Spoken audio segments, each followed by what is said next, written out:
Welcome to Pioneers in Payments, where payments experts share their insights. Now, here's our host, Donna Blum.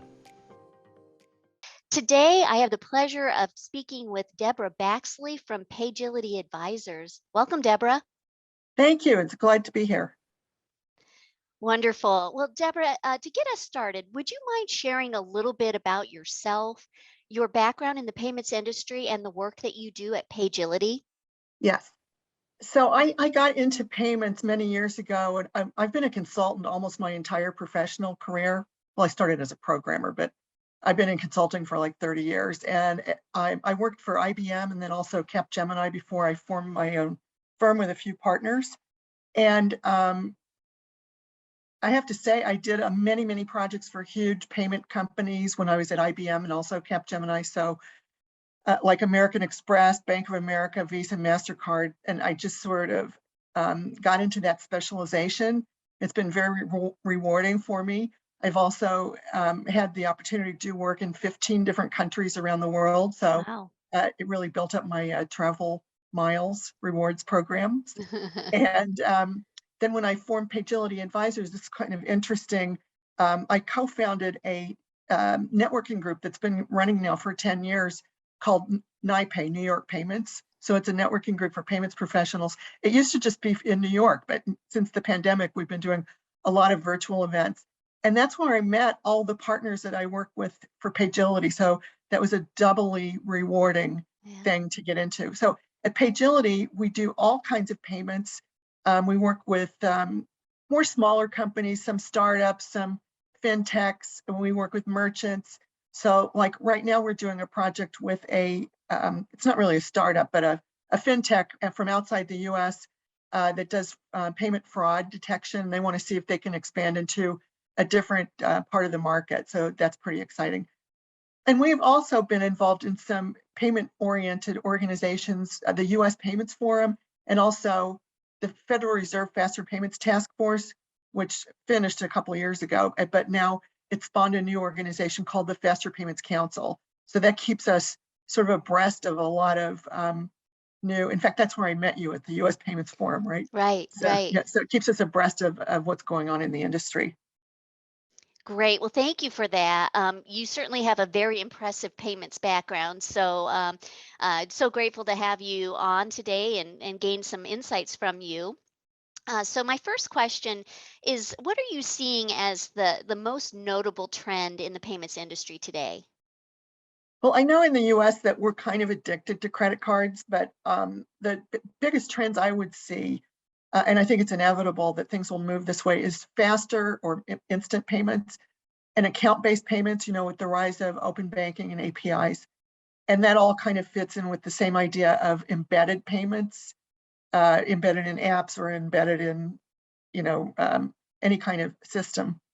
And those all new types of payments provide more choice and convenience for consumers and businesses, but for providers and also for businesses, it causes a lot more operational complexity because there's different standards, there's different systems, there's different data flows. Right.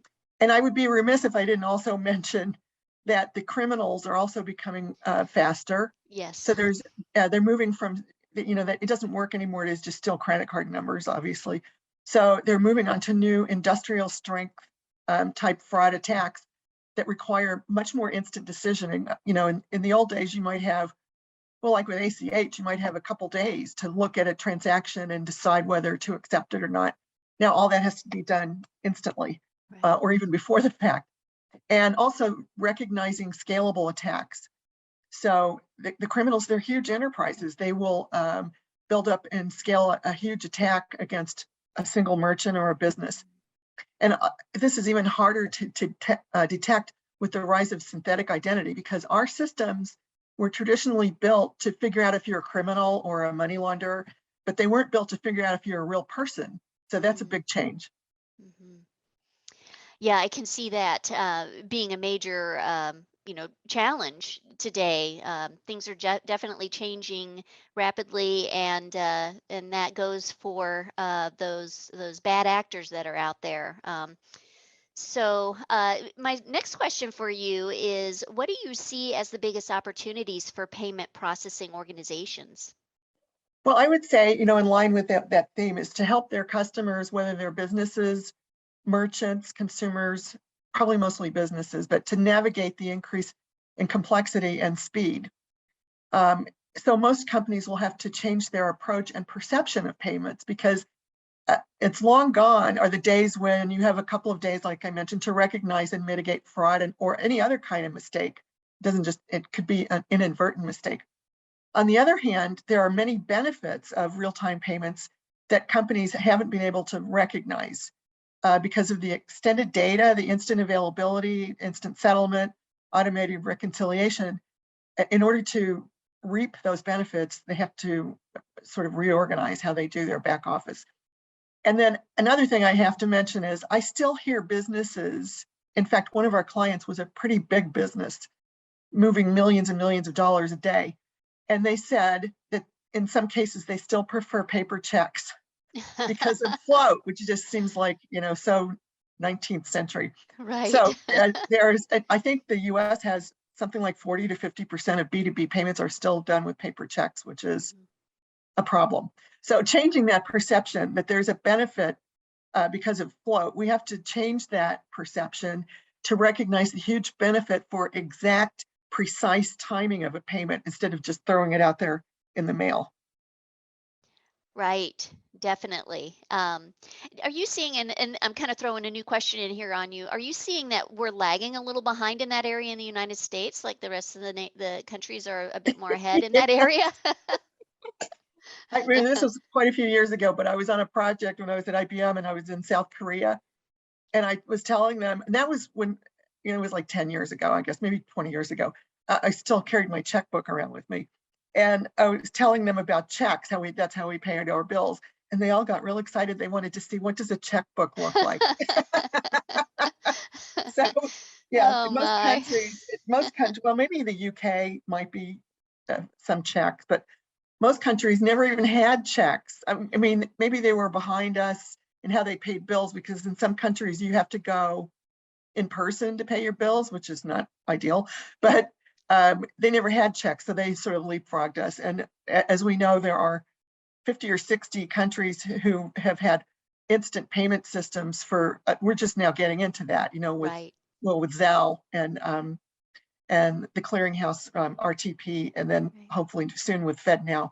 But I think the UK has had real-time payments for over 10 years now. So yes, other countries are definitely ahead of us in some ways. Yeah. So another question for you, what are you seeing as the biggest obstacle for payments processing organizations? Well, it kind of goes back to what I was talking about before, but there was a early quote from when the UK had first implemented faster payments. And it was from one of the smaller providers, so it wasn't one of the big 5 banks. It was I think it was a neobank. And this woman was so funny. She said, faster payments are like a newborn baby. They're up all night spitting up data. So you can't just shut the lights off and go home. You have to have a 24/7 operation. Right. Companies have to reinvent their approach. There's no more banker's hours. It's a 24/7 world. Yes, so true. Well, as we're getting kind of preparing to wrap up, I have one final question for you. If you were to provide some silver bullet advice, like the best piece of advice that you could give to organizations that process payments, what would that be? I would say the silver bullet is to embrace the new ISO 20022 standard, because it accommodates an order of magnitude amount of additional data to help with all sorts of back office and other processes. So it helps with reconciliation, with settlement, it helps with money laundering, it helps with fraud detection. And just for an example, I do a lot of projects that have to do with B2B payments, and it has invoice data is embedded. So there's no separate invoice. You don't lose the purchase order trying to match the payment to it. So that will eliminate after the fact mismatching of purchase orders, and it enables nearly 100% automated reconciliation. Another example is with B2B payments, there's often extended data that does not accompany the payment message. So like hotel folio data, how much was the room? how much did you spend on room service? And then also like with airline tickets, Mm. where did you fly? You know, what they call them city pairs. So LaGuardia, Chicago. And that data is used for expense reporting, but if you can't match it up to the expense, it doesn't really help you. It's also Right. used for travel policy compliance and vendor negotiations. So those are two real world examples of how extended data can help smooth things over and eliminate errors and increase automation and efficiency. And then also, you know, we have all of the skirting the protocols of the older standards to accommodate this additional data causes all sorts of problems in matching and keeping up with the workaround. So the silver bullet is ISO 2022. Very good. Well, Deborah, thank you so much for sharing your words of wisdom with us today. And I just wanted to remind our viewers that if you would like to learn more about Paygility's consulting services, be sure to visit their website at paygility.com. And thank you so much for watching. Thank you.